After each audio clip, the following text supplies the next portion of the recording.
In this video, we'll be learning about variables. Let's get started. We first need to create a new project. So let's go ahead and go to Spotlight. We can type in Xcode and open up Xcode. If it's on your dock, feel free to open it from there as well. And we're going to select Create a New Xcode Project. And we're going to make sure we choose iOS Application and Single View Application. And we can press Next. And I'm going to go ahead and give it the product name Funky Unit Converter. And I'm going to go ahead and leave my organization name as Code Coalition. You can leave this blank if you don't have one. You do need a company identifier. Feel free to use self.edu.yourname if you don't have your own URL. And as a class prefix, I'm going to use CC. Again, you guys can use your initials. Just make sure they're all in capitals. And this just provides a unique identifier for any files that we create. This ensures that we won't have any clashes with Apple created classes.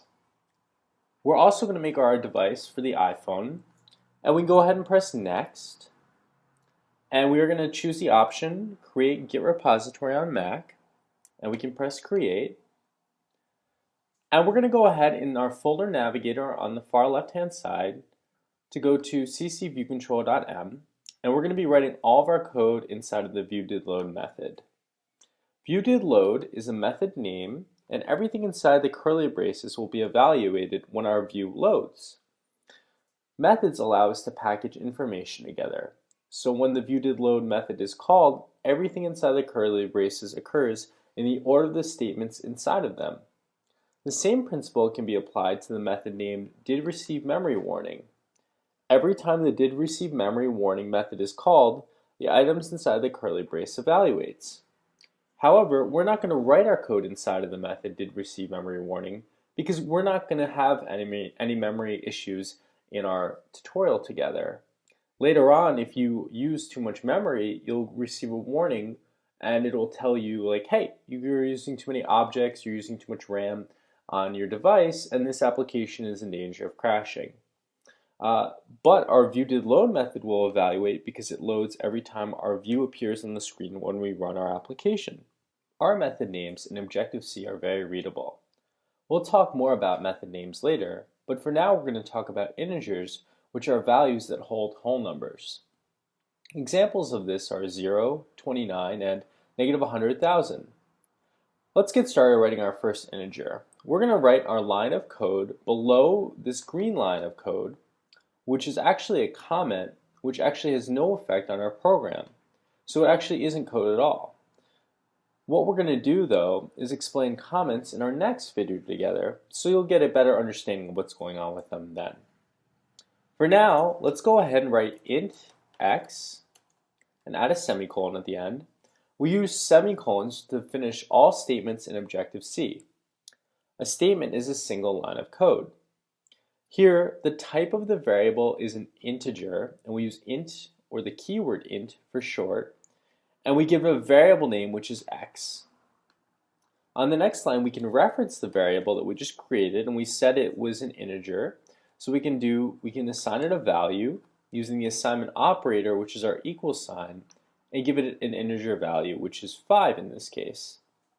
Whenever x is referenced again, assuming we don't assign a new value to x, its value will be equal to 5.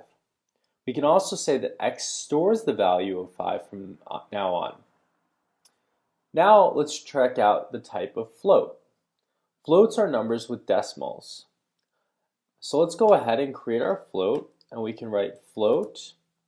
And we used x, which was a single character, as our variable name. But our variable names can be a lot longer and have multiple characters or letters.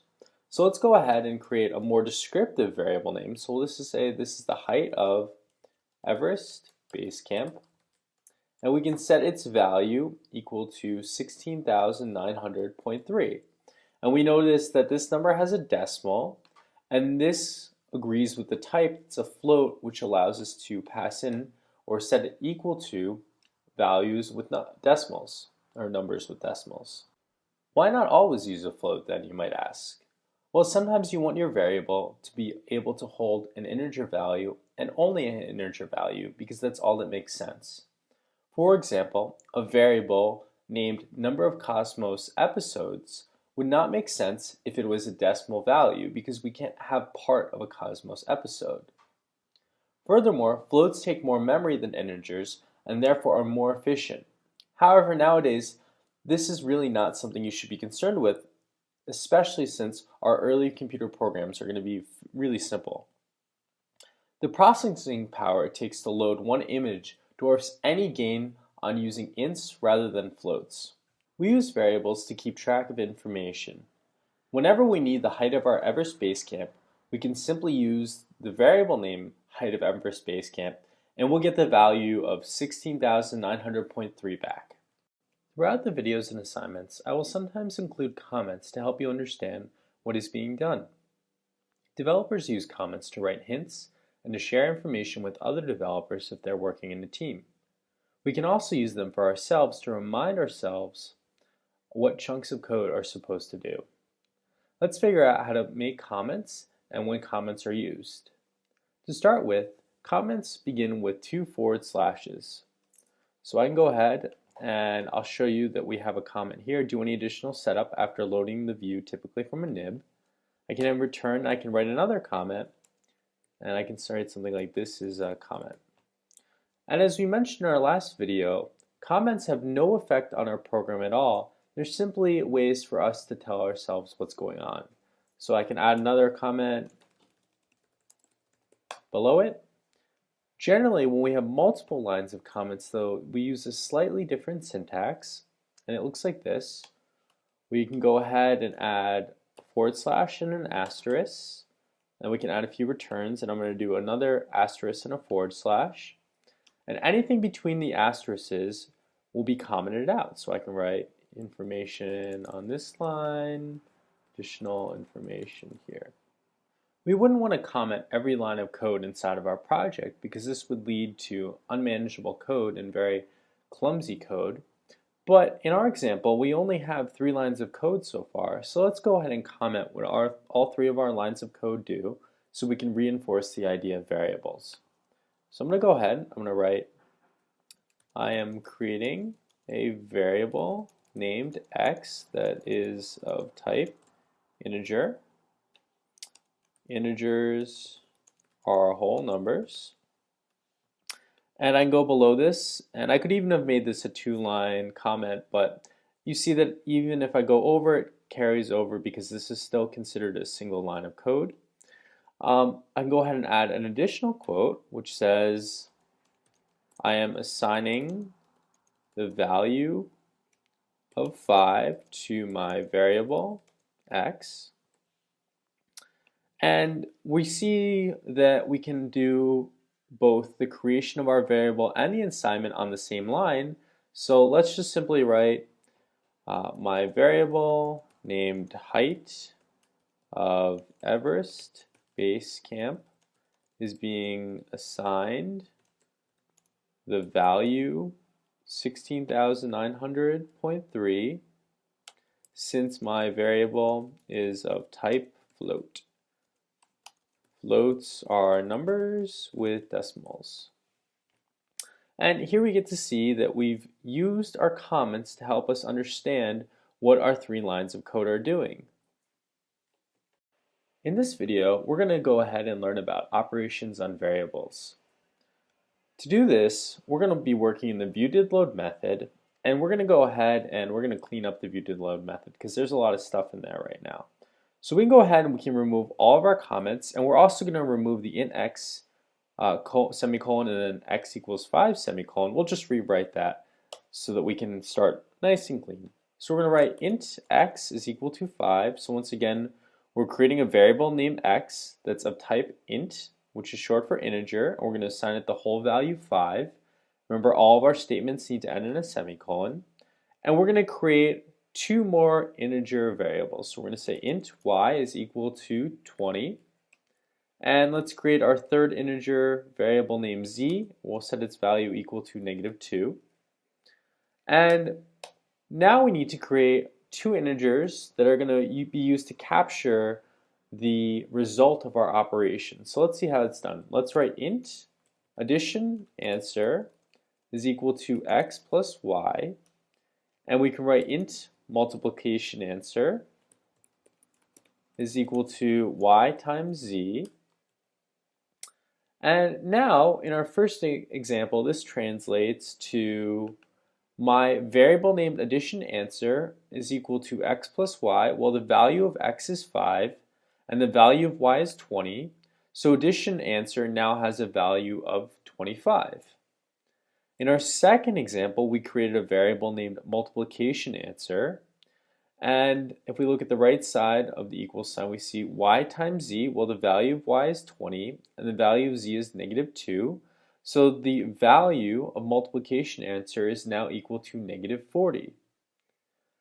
Now we can go ahead and write a comment that's a little bit more explicit and helpful as to what we can do with operators. So we can write operators include, and we can say that we have access to the addition sign, the subtraction sign, the multiplication sign, as well as the division sign. We just use the addition and multiplication, but the subtraction and division signs work the same way.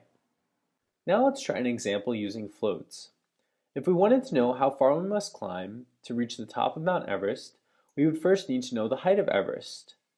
To do this, let's define the height of Everest. So we'll write float height of Everest, and we'll give it a value of 29,029 feet. Notice that while we declared the variable of the height of Everest to be of type float, we gave it a whole number as its value. This is perfectly legal as the compiler simply adds 0.0000 after the number as a placeholder for future decimals. This is useful because the height of Everest may change in the future, and over time the mountain does not change in whole feet. So we might have to reassign the value of height of Everest to another float value. Now let's go ahead and calculate the distance we need to travel to reach the top of Mount Everest. So we can write float distance to travel, and we can set it equal to the height of Everest, and notice the autocomplete because we've created this variable already, and we can subtract the height of our base camp. Now, the float type variable named distance to travel is equal to the height of Everest, which is 29,029 feet, minus the height of our base camp, which is 16,900 feet, 0.3. So we now know the distance we have to travel to reach the top of Everest. If, however, we started walking 1,000 feet up our mountain, the value of distance to travel would change. In order to solve this problem, we can write distance to travel is equal to distance to travel minus 1,000. This is perfectly legal, although it might look funky and downright impossible in algebra. In computer science, though, this is legal and very common. Since we already gave the variable distance to travel a type, we can simply assign a new value to the variable named distance to travel.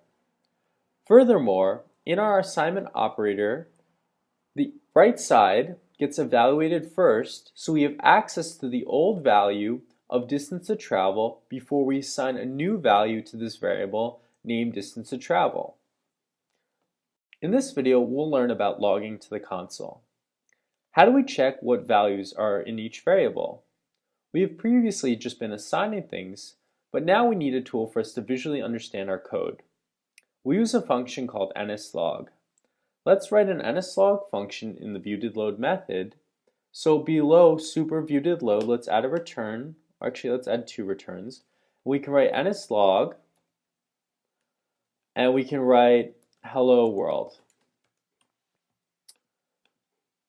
Let's go ahead and run our application so we can see this print statement or anything inside of our quotes will be printed out to our console. If for some reason your console doesn't appear when you ran your application, make sure that you have a capital L and not a lowercase l. It's a common mistake to substitute one for the other. Just make sure your syntax is the same. And then you can also open and close the debugger area in the bottom here by pressing on this little middle button here. You can also enlarge your console area by pressing on this button here. However, in the future, you may need to see the debug area, so you can open and close it with that button. We also learned about a different method named didReceiveMemory warning. So if we scroll down here, I'm actually going to close my console.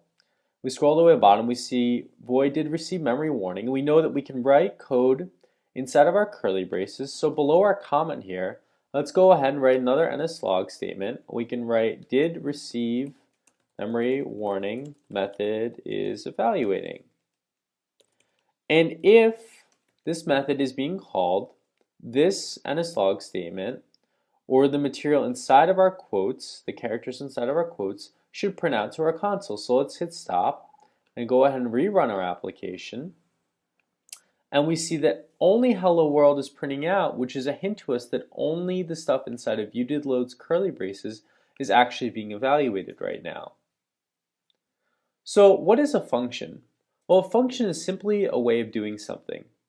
In this case, we give our function a format string, which is the @quote part here. This is what we call our format string. And this function takes what's ever put inside of the quotes and displays it to the debugging console. nslog is a very common tool for debugging, as you can see what your variables hold at each point. I want to be very clear that nslog does not affect our computer program.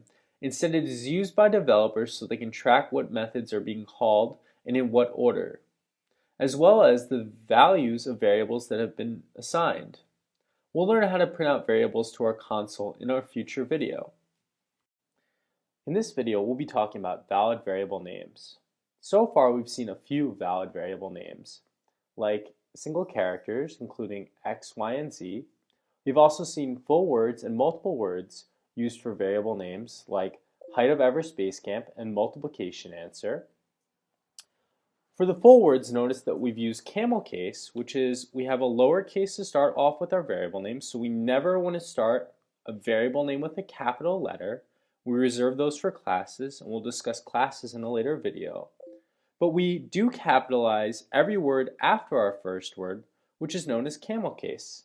Camel case is a really popular naming convention in Objective-C. Another thing we want to avoid is using keywords. So we've seen a few examples of keywords, and they've mostly been highlighted in pink. We see at implementation, void, super, int. And if I were to try to write a variable name named int, so let's say an int type, and I wanted to give it the variable name int, and I set it equal to a number, we'll see that I get an error. And it's going to say, cannot combine the previous int declaration specifier, which means that basically I can't use this keyword as a variable name. It's also a good idea to avoid using symbols. So symbols on our keyboard often will throw us an error. So this red little error here is a hard error, and this says that if I try to run my application, the application won't compile and I'll get a build failed message. We've also seen yellow errors before. So for example, if I set this int q and we see a yellow error here, this is just a warning that code may not be working the way we supposed it would. In this case, it's saying unused variable q, basically that we're not using the variable q, although we're creating it. And that seems kind of odd. Usually you don't use variables and do nothing with them. But for our case, we're worried about the hard errors, so we're going to stay away from symbols like the @ sign, which is going to give us an error. An example of a symbol that might work would be the pound sign. I could say something like pound sign hey, but I get an error here as well. So just stay away from all the symbols for your keyword, or for your variable name. Some other examples of reserved keywords that we'll see in the upcoming videos include if, struct, and for, so we're going to avoid all of those words as well. We have a few other rules to keep in mind when we name our variables. So we don't want to create variable names with spaces in them. So this is my variable would not be a good name. We want to combine this into a single word for our variable name. And if you don't like using camel case, sometimes developers will separate words with underscores. And this is fairly popular with other programming languages. So you would see something like this. However, in our videos together, I'm going to be using camel case because it's the most popular syntax for Objective-C. We also want to avoid using the same variable name over again. So if I try to write int x is equal to 10, I'm going to get an error here and it's going to say redefinition of x. Or I've already defined a variable named x, and I've set its value equal to 5. And now I'm trying to create a new variable named x, but I've already used that word. Now, you might look up here and you might say, oh, but for distance to travel, we were able to use the distance to travel variable again. But notice that we didn't give it a type the second time. We're not creating another variable named distance to travel. Instead, we're simply reassigning the value of our variable. So you might ask yourself, why do we have all these rules for variable names? Well, there needs to be a common language spoken between you and the computer, and in this case, it's C and Objective-C. A computer understands an int as a variable type, and therefore, you are not making sense to it if you try and name a variable an int.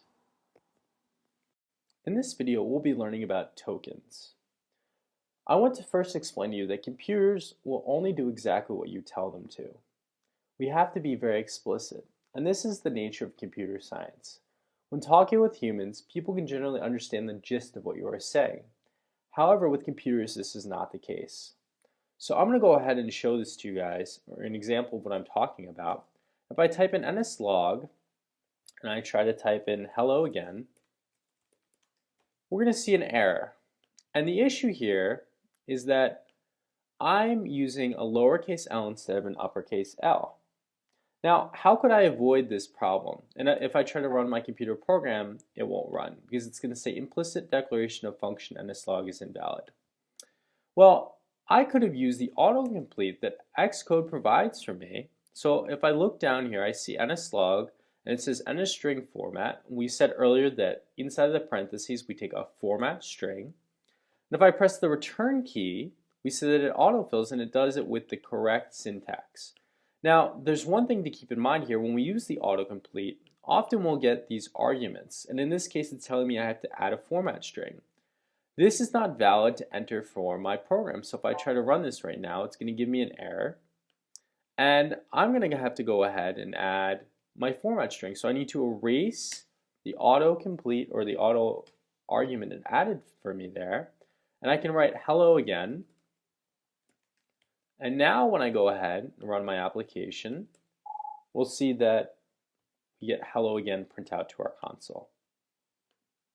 Now that we have that little lesson aside, and we've learned that we need to be very careful to use the correct syntax or our computer program won't work, let's go ahead and print out the value of y. So I'm going to go down below my integers here, and I'm going to write nslog, and I'm going to use %i, which is what we call a token, and tokens expect an argument. So the way I pass an argument to my token is comma x, and I can finish my parentheses, and now what will happen is this token, when this nslog statement evaluates, will replace %i with the value of x, and the value of x is 5. So let's go ahead and run our application, and we see here that 5 prints out. Now we see that we're also getting our two other nslog statements, hello world and hello again. So I can go ahead and remove these nslog statements. I can go ahead and minimize my console again, just so we have some more space to work with again. We can also add additional lines of text or characters inside of my quotes. So I could say the value of x is, and I could rerun my application, and we'll see now that the value of x is 5. So when we print out to our console, anything inside of my quotes will print out just as I have it until it gets to a token, which is in this case %i, and %i expects an integer argument, so I have to do comma and an integer argument. In this case, I'm going to use the variable name x, which has a value of 5. We can also add additional indicators or tokens inside of the quotes. So we can go ahead and say the value of y is, and we can also do z at the same time. So I'm going to do %i, and the value of z is, and again I'll give it a %i because z is also an integer. And now I can pass in y and z. The order matters, so the first token, in this case, the first case here is x. The second token is going to be y, and the third token is going to be z. Now if I switched y and z here, now I would say the value of x is x, the value of y is, oh, my second argument is z. So this would not print out the correct result to our console. So we want to make sure we get this order correct. So now I can go ahead and run my application. And we'll see that the value of x is 5, and the value of y is 20, and the value of z is -2. And this ties out to what we had initially assigned for the values of our arguments. We can also go ahead and print out our floats. So we're going to use a slightly different token. And I'm going to go to the bottom here, and we're just going to print out the distance to travel. So we can write nslog. We're going to use %f this time, and we're going to simply write distance to travel. I can go ahead and rerun my application. And we're going to see right now that it gives me 11,128.699219. And I guess that's the amount of distance we still have to travel to get to the top of Everest.